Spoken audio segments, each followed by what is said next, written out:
Divine Intimacy, number 25. Apostolic Action. Presence of God. I place myself in the presence of Jesus in order to learn from him, the first apostle, the apostle par excellence, the qualities I need to make my activity of real value to souls. Meditation 1. During the 3 years of his public life, Jesus carried out an exterior apostolate on a large scale, but his activity was never separated from his intimate union with the Father. Rather, it blossomed from it, a union not limited to his hours of prayer, but a permanent, indissoluble union embracing every moment of his life. Such a union, a substantial union with God, could exist only in Christ because of the hypostatic union and the beatific vision which he enjoyed. Nevertheless, as far as is possible for mere creatures, we should strive to imitate this conduct of Jesus and to live in constant union with God, even while working for our brethren. In this sense, the interior life is the soul of the apostolate, a really efficacious activity. The bearer of grace to souls can proceed only from one who lives intimately united to God. Jesus himself has proclaimed it. As the branch cannot bear fruit of itself unless it abide in the vine, so neither can you unless you abide in me. John 15:4. Union with God, union with Jesus, is the preliminary and indispensable requisite for the efficacy of any apostolic life. This union is accomplished by means of sanctifying grace. It grows with the fervent reception of the sacraments and with the generous practice of the virtues.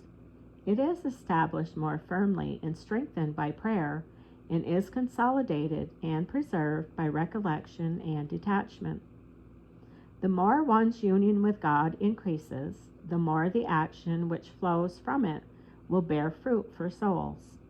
An apostolic activity which is purely external, one which, under the pretext of having important duties, neglects the exercises of the interior life, prayer, and the quest for union with God, condemns itself to sterility. Meditation 2. Jesus' apostolic work, which was thoroughly impregnated with sacrifice, culminated in the supreme sacrifice of the cross. So too our apostolic works, if they are to bear fruit, must sink their roots into the fertile soil of self-immolation. Apostolic action in itself demands sacrifice, either because of the fatiguing life it imposes, or because of the continual contacts with people of different mentalities, tastes, and habits, or because it can expose one to the possibility of failure and of becoming an object of derision. The apostle must accept all these difficulties with a generous heart, convinced that from them, if they are endured in union with Jesus crucified, will come the fruits of his works. Furthermore, to be really supernatural, the exterior apostolate requires rectitude of intention. That is, the works must be undertaken solely for God's glory, and in a manner that is conformable to his will, as expressed by the superiors of one's institute and the ecclesiastical hierarchy.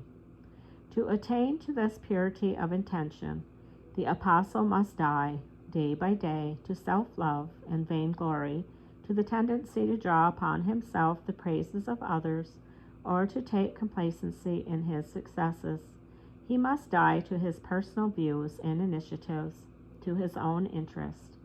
This means a real immolation of the ego, and will bear fruit in the apostolate in proportion to its depth. Unless the grain of wheat falling into the ground die, itself remaineth alone, but if it die, it bringeth forth much fruit. John 12:24 and 25. Colloquy. O Jesus, make me understand that the greatest works of the apostolate are only useless agitation if they do not proceed from a profound interior life. You are the true vine, through which the sap of divine grace flows, and only the branch which is grafted onto you can distribute it to souls by bringing forth for them fruits of grace. What illusion is mine if, allowing myself to be carried away by the urgency of my works, I squander myself on them, neglecting to nourish and strengthen my union with you. Yet your warnings are ever before me. Without me you can do nothing. Only he who abides in me bears much fruit. O vain agitation! O the uselessness of so many of my works, undertaken only by human activity, as if their fruit depended on my industry and ability. O my God, preserve me from such stupidity. No, I do not wish to waste my energy and lose my time in this way. What would be the value of being consecrated to you and dedicated to the apostolic life if afterwards I confine myself to a purely human activity which could be done by any professional or workman? Even those who do not believe in you devote themselves to social work. They open schools and hospitals. They print books and newspapers and spread propaganda. My activity must be distinguished from theirs by the interior spirit which animates it, the spirit of union with you, the spirit of prayer, of sacrifice. Only this spirit has the great power to transform poor human activity into supernatural action, into apostolate. Grant, O Lord, that my activity may be that of a vigorous branch which is firmly grafted onto you. Grant that it may be impregnated with prayer, permeated with sacrifice. Make me understand, O my Jesus, how necessary it is for me to die to myself in order to attain that complete purity of intention which should animate every true apostolate.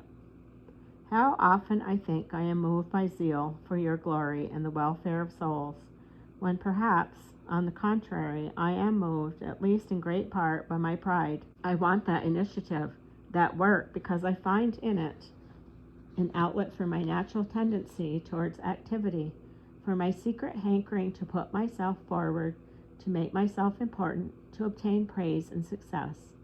And is it not for just such motives that I so often resist obedience, the wishes and even the expressed will of my superiors, thinking that they do not understand me, and that therefore I can follow my own opinion in preference to theirs? Oh my God, when I consider all these possible errors of my ego, seen thus in your light, how ugly, mean, hateful, and profoundly unworthy of a consecrated soul they seem. Yet if they arouse in me a feeling of horror, I do not ask you, O my God, to diminish your light. On the contrary, I beg you to make it always more penetrating, so that I may be able to see clearly into my soul, and with the help of your all-powerful grace, to fight energetically against these base inclinations of my ego, which like gnawing worms threaten to ruin and destroy my apostolate. Grant me purity of intention, humility of heart, and the truth of love. Draw me to you, my God, and I shall seek none but you. End of number 25, Apostolic Action.